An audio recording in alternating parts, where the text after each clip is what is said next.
All right, guys, we are back up here live once again. What is going on? All this is the Club of the Man 1993. I am coming at you live for my live review of tonight's edition. To this week's. Wow, completely went brain dead for a second. I had no clue what I was talking about. Anyways, I'm sorry. We are live though. Talking about this week's edition of NXT from the June 19th, 2019 edition, and for the first time in a few weeks since probably like 3 weeks. Well, 2 weeks. Sorry, 2 weeks. Limited 2 weeks. Sorry. We were live once again from Full Sail University because 2 weeks ago it was the dark match pre-show match show. Basically, was just recapping NXT Takeover 25. And last week's edition, well, of course, last week they couldn't do the NXT tapings because of the Saudi Arabia show. So they So last week we had some pre-taped matches from a show in Maryland back in May, even though it was a good show we saw last week. But I do think I gave this a little bit higher of a grade than I should, because obviously there was like a couple things I felt like that made things a little obvious. Takeover 25, maybe, possibly, I'm not sure, or maybe it wasn't announced that was going to be the show that was going to be aired on the following week or whatnot. So in some ways, maybe, who knows, Triple H, I'm sure, wouldn't easily, throw us off like that. Well, even though one time I did go to a live event right after the Undisputed Era won the tag titles at the NXT tapings, and we didn't know. And of course, when I went to a live event, and of course, the match had not happened yet where they won the titles, but Undisputed Era showed with the titles instead of Sanity. But but anyway, so this is I'm just getting on my head. Oh man, my brain is not working today.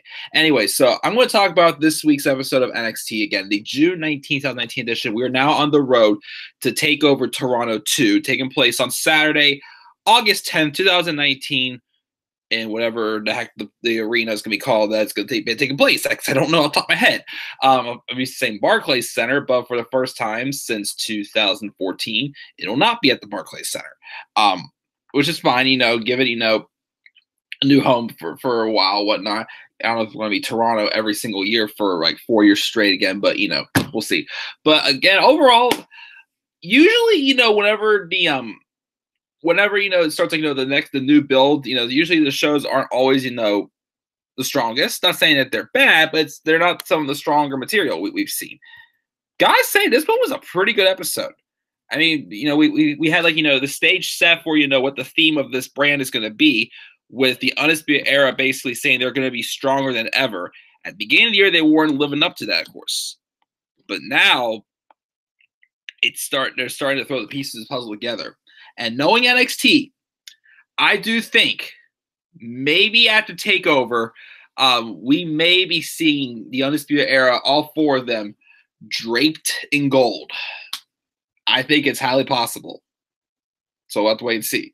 But great show, definitely, and also a pretty nice debut with someone who is definitely trickling with my fandom of maybe having this already in a rocket ship launch of one of my new favorite entrances. I thought it was just sick as hell. And we also had a tournament announced, a very interesting tournament, something different. I'm actually very interested to see where it goes.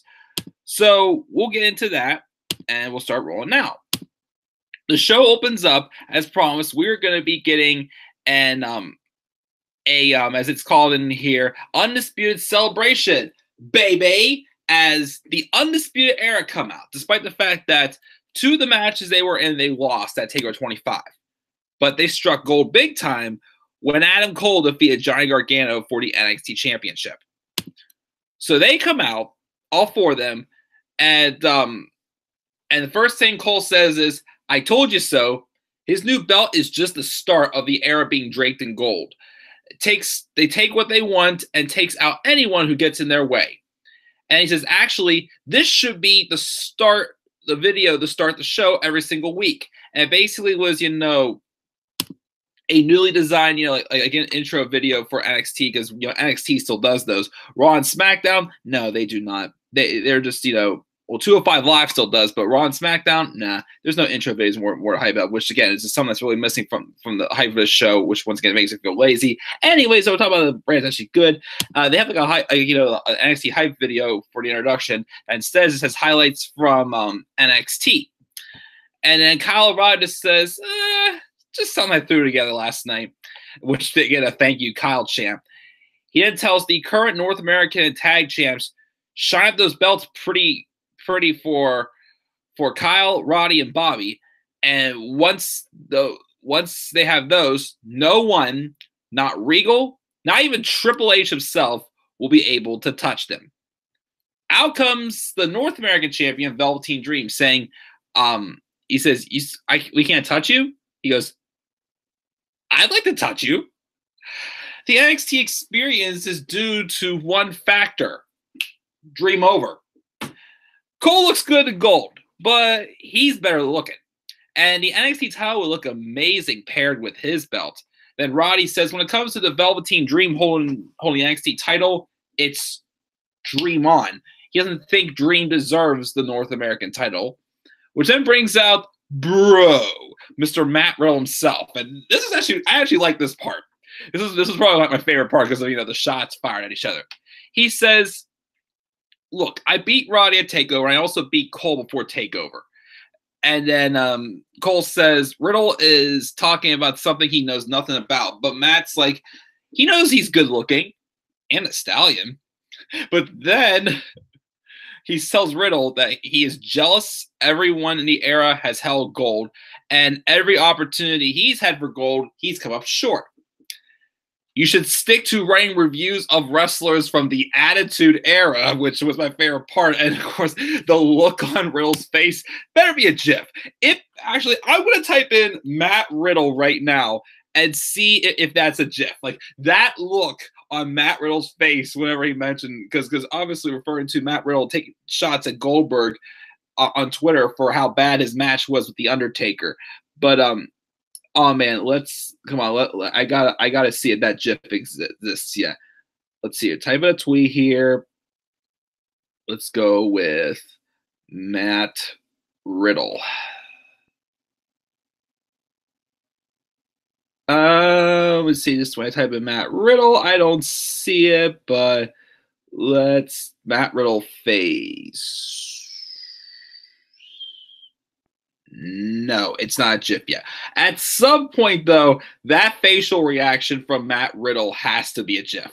I swear, it better be. Or actually, no, one more thing. Let's find WWE's Twitter page or NXT's Twitter page and see. Again, that needs to be a GIF. Oh, come on. My phone's moving slow. This phone's 3 years old. I still can't believe I've been able to get this much out of this phone.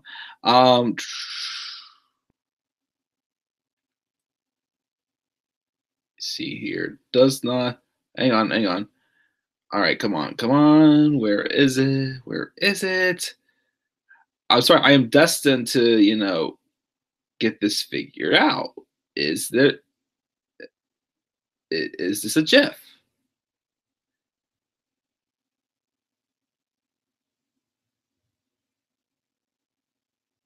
All right, it doesn't look like it is right now. Well, eventually I will find it. But that face that Matt Riddle made after Adam Cole, he was just like, ooh, snap, basically. And of course, the crowd started chanting Goldberg. But anyways, getting back to the promo. Out comes Prince Pretty himself, Tyler Breeze. Gonna feel so good to see him back in NXT. He was in the back talking to Mr. Eagle. So he missed the arguments about who's better looking. But obviously, it's him. But he's tired of hearing Cole and his cronies take credit for the success of a brand that he created. Regal took a suggestion, and tonight's main event will be himself, Dream, and Riddle against 3 members of the Undisputed Era. Sounds good to me.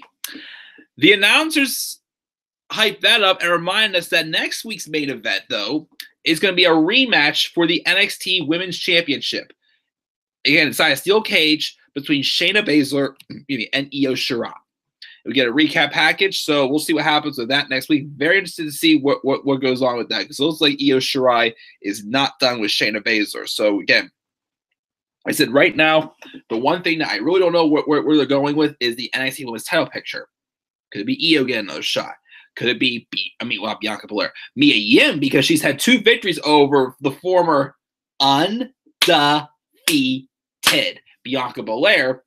And I'm still having this itch to see Candice LeRae do it, because again, Candice had that start out that thing with, I wanted to or my opportunity when she had that segment with Aaliyah and Vanessa Bourne.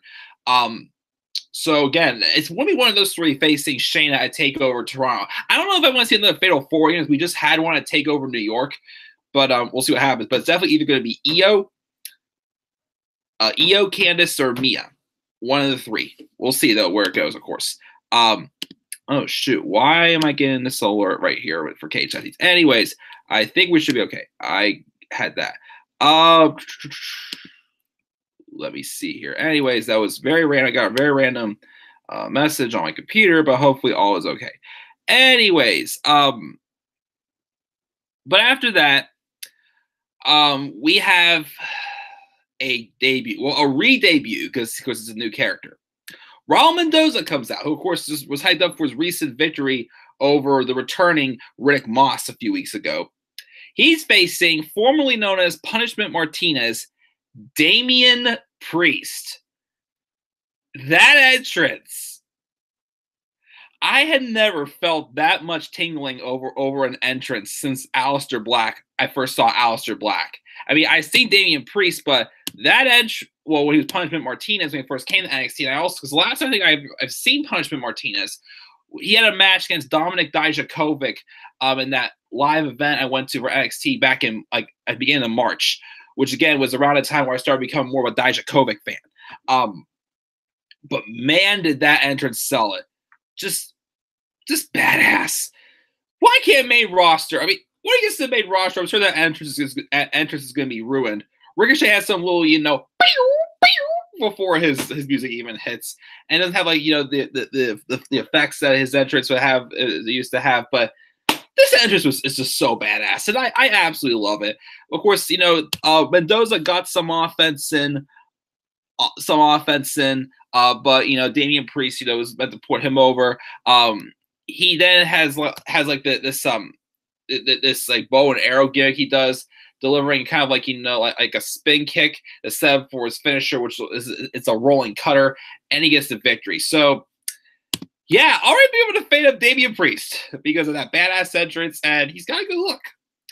I think he will definitely do well for sure, and I look forward to seeing where he goes. But anyways, continuing on, this actually was a nice surprise. We got an announcement from Regal that due to an unprecedented amount of talent at the Performance Center, he wants to hold a single elimination tournament with the winner getting a shot at a title of their choosing. It's called the NXT Breakout Tournament, which, hey, go for it. Make these people feel prestige, introduce it to us. It's something different. I like it. And for what I could see, on the bracket here, the performers are Dexter Lumis, Bronson Reed, who I thought was like Shinsuke Nakamura first, the facial expression he did, Isaiah Swerve Scott, which is actually Scott Strickland, Cameron Grimes, Angel Garza, it's Jawin Wild, if that's how you pronounce it first, I forgot how it was, which I think they have their match next week, Jordan Miles and Boa, or heck his name is. So I'm on the ball with that. We also get a video package for Mia Yim, which I think is very well fitting since she's recently had 2 more victories over Bianca Belair. I guess this might show that may not be a little more serious about making her number 1 contender now. I mean, obviously, she probably should, because again, she's beaten Bianca Belair twice. And once again, remember, Bianca Belair was once undefeated, not overrated, like Shayna Baszler said. Bianca's not overrated for sure, but obviously Mia Yim has gotten up there. But she's a video package. She's telling her upbringing and indie background. She's the HBIC because she's here to fight the people who need fighting and protect the people who need protecting. She's coming for Shayna, and she's the hell and the high water. And she also, of course, puts over, the fans, because obviously they're the reason why she's here. With, again, the please sign Mia chants that happened at last year's Mae Young Classic. So I'm guessing, Mia is setting her sights on Shayna. I guess I don't know. I mean, it could still be Io, could be, Candice still. We'll have to wait and see. But yeah, so a good video package there. Again, I always appreciate these video packages, especially at a time where the iron is getting hot for Mia Yim. We then have a match with Xia Li and Tainara Conchi. Of course, the last time we've seen these two on live TV and NXT, they were a tag team up against Vanessa Borne and Aaliyah. I guess Tainara's still a babyface because they did shake hands before the match started. Because I did hear rumors that she added a little bit more like a heel in the Worlds Collide tournament, but once again, they're not really pushing Tainara too seriously right now, even though she always has great facial expressions. Rylan Kenobi, I'm talking about you, my friend. But not a bad match. I mean, Conchi did kind of heal up a little bit, with the kicks, and she starts screaming out, "Latinas do it better" and whatnot. Eventually, though, Xia Li gets the win with a spinning back kick. She connects on Tainara Conchi. So I thought Xia Li had a good performance in the Royal Rumble this year for women. So I definitely think she could be something big. So yeah, we'll wait and see. And again, next week we're told that Joaquin Wilde will take on Angel Garza in the first round tournament, of course, as well as our main event next week again, which will be the steel cage match for the NXT Women's Championship. So main event time.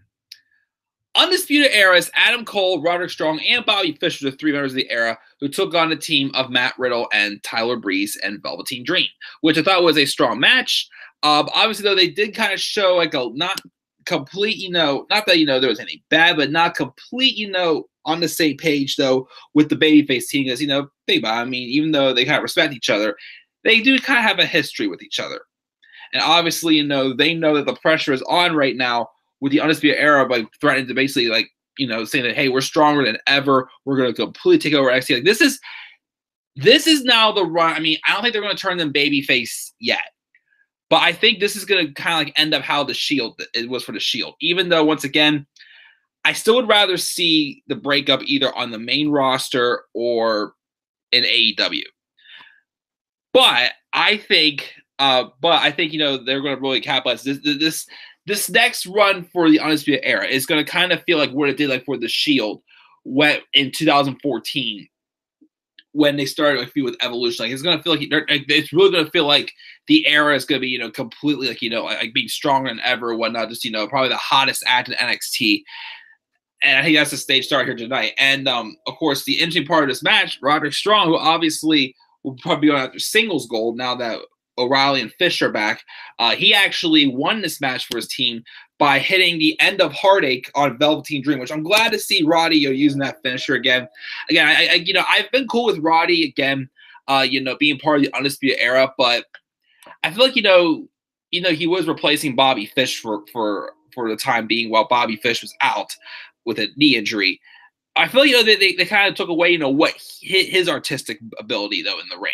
And of course, ever since he had that great match with Matt Riddle at TakeOver 25, I feel like they are literally starting to let him be Roderick Strong just on his own again with the Undisputed Era and show off more of a singles ability. So I'm guessing we'll probably get Roderick Strong involved in the North American title picture for TakeOver Toronto.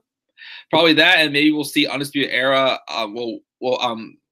Kyle O'Reilly and Roderick Strong. No, Kyle O'Reilly and Bobby Fish get involved with a with the tag title picture with the Street Profits. By the way, I've got to talk about them. The Street Profits had a segment welcoming us to the first championship edition of Street Talk. Montez Ford was surprised to hear that next week they're going to be taking on the Forgotten Sons, even though he knows the grind doesn't stop. He accidentally knocks his crown off, and Dawkins was shocked. Then we see footage of Street Profits' own mini championship parade, basically. Forgot to mention that. But yes, Roderick Strong gets the win for the Era by hitting the end of Heartache on on the Velveteen Dream. After Cole super kicked Matt Riddle to the floor, and then and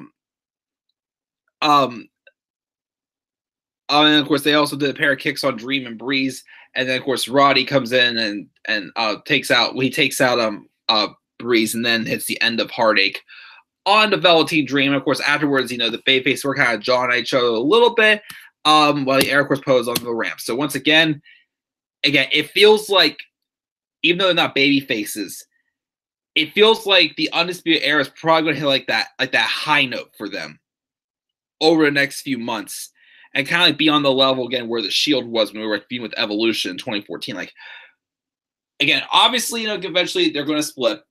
Even though I don't want them to completely. I don't think it should be on NXT. I think it should be on main roster or AEW.